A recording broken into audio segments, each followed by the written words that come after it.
Let's take a few minutes and talk about this concept of so-called cold water immersion. And all that means is putting yourself in a tub or bathtub, typically filled with ice cubes, so the water is very cold, approximately 15 degrees Celsius or about 60 degrees Fahrenheit.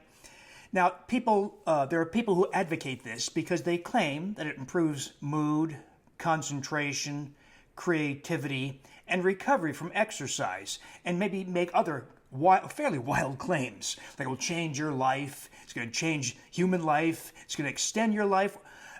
Pretty bold assertions, right? People like Wim Hof, the Iceman, he's the man from the Netherlands who popularized this idea by doing such things as sitting on an iceberg in a bathing suit for extended periods and showing that he survived, and he claims that his performance in life and his well-being was improved. Is there any truth to all of this? Well, since those claims started getting made, multiple clinical trials have been done looking at volunteers who've subjected themselves to cold water, typically for 15 to 30 minutes, and typically at those temperatures I cited. What happens? Well, acutely, there's a rise in heart rate, around 110, 120, 130 beats per minute. There's a rise in blood pressure to the hypertensive range of about 140 over 90. There is loss of muscle strength afterwards. There may or may not be an improvement in aerobic performance. The evidence is kind of mixed.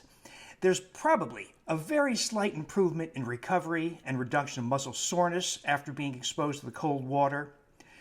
And there does seem to be self-perceived reports on improved mood and a sense of well-being. So what's the problem here? There are very serious problems here. And let me tell you why. So we've known without question for many years that exposure to cold water is very dangerous. This has been well established. People who've fallen into, say, the Arctic waters or the North Atlantic, falling off a ship, what happens to them? Well, if they don't get rescued right away, they die of hypothermia, low body temperature. Your body temperature only has to drop to about 92 degrees Fahrenheit, 90 degrees, something like that, and you will die because your body shuts down. Your musculature shuts down and your brain shuts down and you drown. So that takes about 30 minutes, even in cold Arctic water. But here's the problem. Most people die before they become hypothermic. This is well established. You start shivering within a few minutes.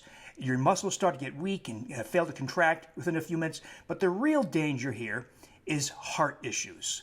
So what happens is when your coronary arteries, those are the arteries that feed your heart, there's only three, the left anterior descending, the left circumflex, and the right coronary artery, only three coronary arteries, so that's all we have, are very cold sensitive. And when you're exposed to cold, it only takes seconds to minutes for the one or more of those arteries to spasm. And when the coronary arteries spasm, you have a heart attack. And that generates unstable heart rhythms, and that causes you to die. So you can fall into the water, say off a ship in the North Atlantic, where the water is very cold, and even though you're not hypothermic within a few minutes, you die sudden cardiac death. That is well established. By the way, coronary spasm is a very scary thing. If you ever heard of this entity, this condition called myocardial infarction, heart attack, with normal coronary arteries. This is not all that uncommon. People have a heart attack, right? They have heart muscle enzymes that go up like creatine kinase. Their EKG shows a heart attack.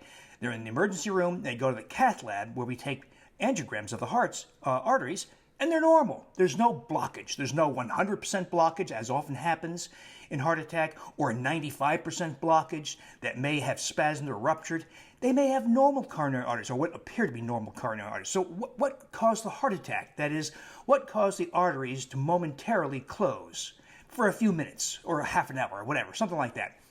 Well, that requires something called endothelial dysfunction. All that means is the internal paper-thin lining of all your arteries is called the endothelium. It's a single cell layer that is very important because it's the master controller of arterial tone, whether arteries are closed or open or partially closed.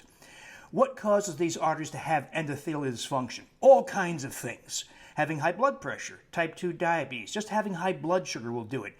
Eating wheat grains and sugars, that provokes formation of small LDL particles, that will do it. Just after a meal, the so-called postprandial period, that can do it. Lack of vitamin D can do it. Lack of omega-3 fatty acids can do it. Lack of magnesium can do it. In other words, that's just a partial list. There are dozens of factors that cause your arteries to be prone to closure or spasm because of endothelial dysfunction. By the way, a very important cause of that is lack of hyaluronic acid. Hyaluronic acid has nearly disappeared from the modern diet because we abandoned, most of us, the consumption of organ meats like brain, skin, and tongue, rich in hyaluronic acid. And because hyaluronic acid, although it's a fiber that nourishes bacteria in your microbiome, your gastrointestinal microbiome, it's also the number one ingredient in the so-called glycocalyx. That's the hair-like projections that line the endothelium on the blood side and determine the degree of endothelial function or dysfunction. So you can imagine, if you're leading a life absent hyaluronic acid and you don't have the ingredients to form the glycocalyx, you are prone to endothelial dysfunction. How common is endothelial dysfunction? It is widespread. Most adults have it. So it's not an uncommon, it's not a rare thing. You don't have to have overt coronary disease to have endothelial dysfunction. You could be 22 years old and have endothelial dysfunction. But that's the process that underlies coronary spasm and closure of the coronary arteries. And what provokes that? Exposure to cold. We now know it's hard to keep track of this because the media doesn't report all the deaths that occur from cold exposure, cold water exposure. But if you just Google deaths from cold water immersion, or the cousin of cold water immersion, which is these polar bear plunges that people do every January, another example of cold water exposure, right? There are dozens of deaths, probably widely underreported because not all deaths are reported to the media. So there are at least several dozen deaths, perhaps hundreds of deaths from people who have exposed themselves voluntarily, not drowning, not falling off a ship, but doing so voluntarily by following this idea of immersing yourself in ice baths or ice water, or jumping in a lake or ocean that's very, very cold. We know with confidence this leads to death, often in young people, not just older people. And of course, people who shovel snow die. So one consequence of cold exposure, cold water immersion, or polar plunges is coronary spasm, and the artery closes, and you have an unstable heart rhythm, and you die of ventricular tachycardia, ventricular fibrillation, torsade, oddly torsade. Torsade just means it's torsade de pointe. It's a French term for what's called turning around a point. All it means is on an EKG, it kind of has this fluctuating rhythm, and it is a cause for sudden cardiac death. We'd see this in the coronary care units all the time, mostly from people taking diuretics and having low magnesium. And if you don't give them magnesium right away, intravenous, they'll die because the rhythm that rhythm is associated with no pumping action of the heart. The heart just quivers, it stops pumping, and you die. So that's a very common rhythm with cold water immersion. Another consequence is even without coronary spasm and closure of a coronary artery, because of the flood of both sympathetic, fight or flight, and parasympathetic, meditative or relaxation response, the combination is triggered by cold exposure. And some people call that autonomic conflict, because you have the activation of both the sympathetic and the parasympathetic systems. Think about those systems, the parasympathetic system, the sympathetic system, as the brake and gas pedal in your car.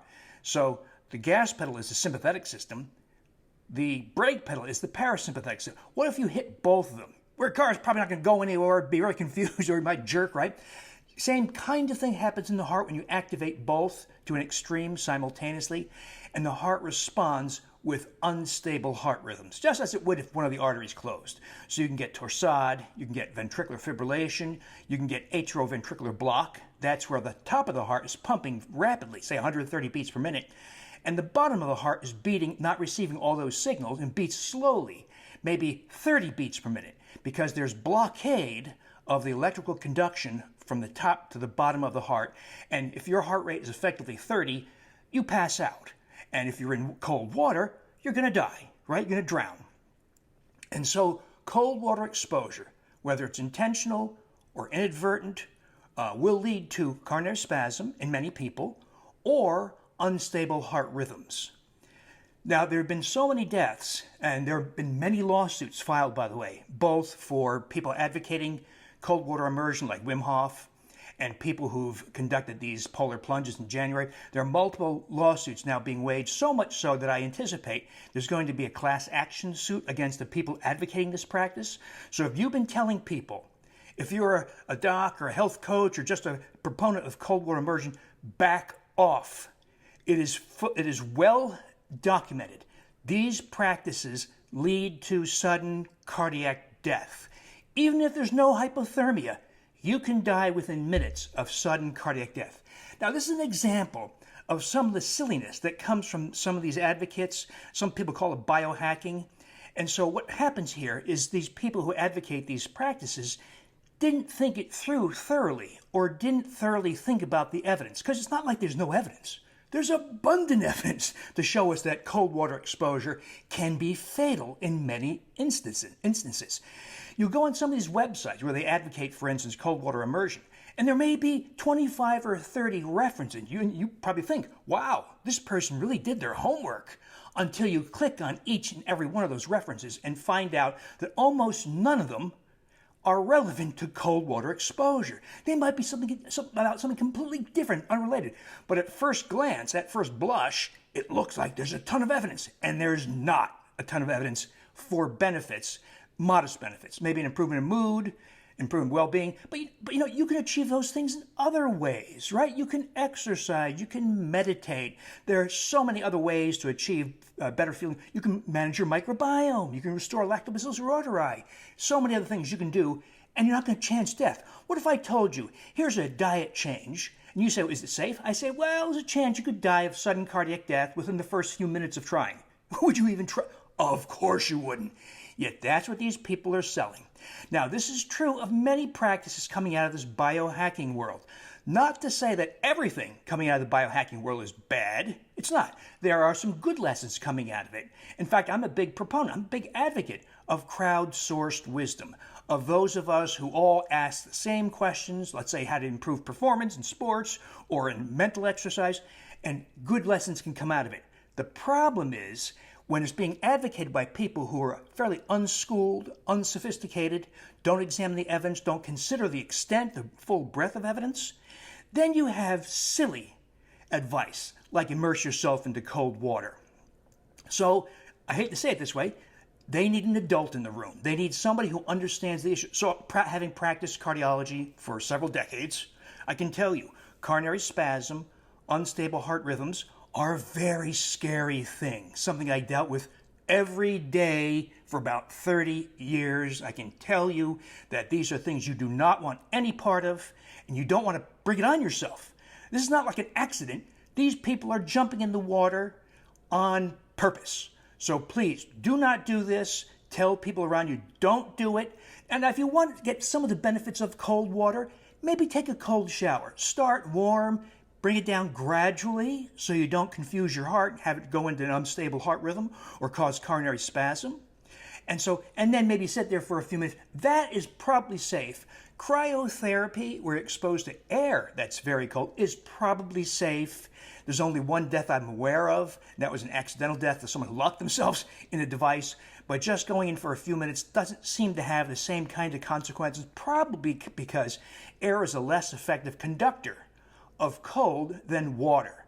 There may still be some risk, but it's much less than cold water immersion or a polar plunge. So you're probably okay with cryotherapy in an air atmosphere.